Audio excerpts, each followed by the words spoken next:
جی آج ہم جو یونائٹڈ کنگڈم ہے یعنی کہ جو برطانیہ ہے اس کی جو ثقافتی تہوار ہیں کھیلوں کے میدانوں میں اس پر بات کرنے کی کوشش کریں گے، کیونکہ آپ لوگ جانتے ہیں کہ اس چینل پر نیوز ہی دیتے ہیں ہم روزانہ کے بیس پر، لیکن آج ہم جو سرگرمیاں ہیں نا، ایکٹیویٹیز ہیں یو کے میں، اس پر ڈسکس کرنے کی کوشش کریں گے۔ یہ پچھلے 4-5 دنوں کی ایکٹیویٹیز پر مشتمل یہ خبریں ہوں گی، ٹھیک ہے؟ تو پہلی خبر پر آتے ہیں۔ انگلینڈ کے ڈرامہ اسکولوں کو فنڈنگ کے بحران کا سامنا ہے، جس سے فنون لطیفہ کے مستقبل کے بارے میں خدشات پیدا ہو رہے ہیں۔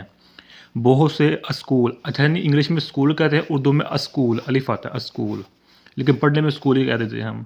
بہت سے اسکول سرکاری فنڈز میں کمی اور بڑھتے ہوئے اخراجات کی وجہ سے زندہ رہنے کے لیے جدوجہد کر رہے ہیں۔ صنعت کے رہنماؤں نے اس صورتحال کو ایک قومی تباہی قرار دیا ہے، جس کا ملک کے ثقافتی منظر نامے پر تباہ کن اثر پڑ سکتا ہے۔ اس بحران سے پسماندہ پس منظر کے نوجوانوں کے لیے فنون میں کیریئر بنانے کے مواقع محدود ہونے کا خطرہ ہے۔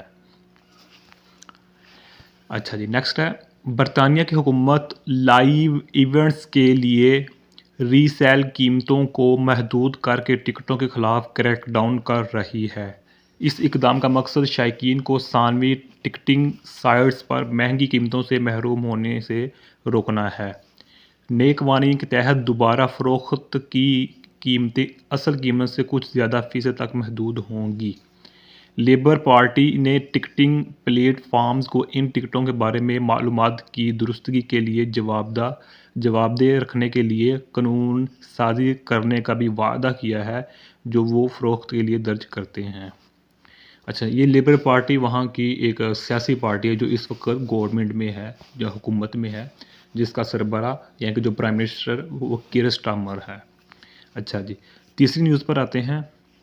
بریڈ فورڈ اپنے سال کو برطانیہ کے ثقافتی شہر کے طور پر شروع کرنے کی تیاری کر رہا ہے، جس کا مقصد شہر کے بارے میں تاثرات کو تبدیل کرنا ہے۔ شہر کے ثقافتی پروگرام میں 1000 سے زیادہ تقریبات ہوں گی، جن میں پرفارمنس، نمائش اور تہوار شامل ہیں۔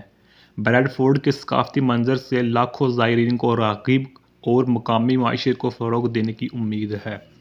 شہر کی میئر سوزن ہینچکلف کا کہنا ہے کہ پروگرام کا پیمانہ اس کے دماغ کو اڑا رہا ہے۔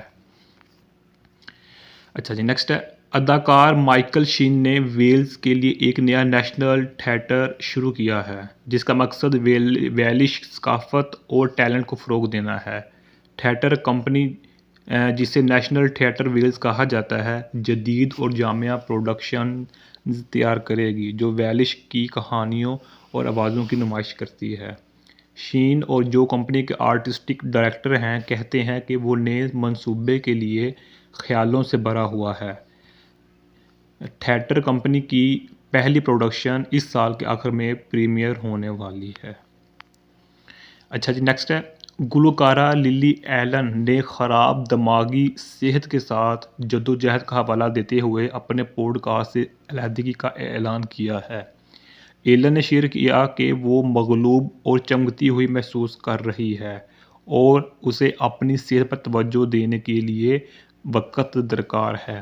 اس نے اپنے سامعین سے معذرت کی اور وعدہ کیا کہ جب وہ بہتر محسوس کریں گی تو پوڈ کاسٹ پر واپس آئیں گی۔ ایلن ماضی میں اپنی ذہنی صحت کی جدوجہد کے بارے میں کھل کر اوپن باتیں کر رہی ہے اور بیداری بڑھانے کے لیے اپنی پلیٹ فارم کا استعمال کرتی رہی۔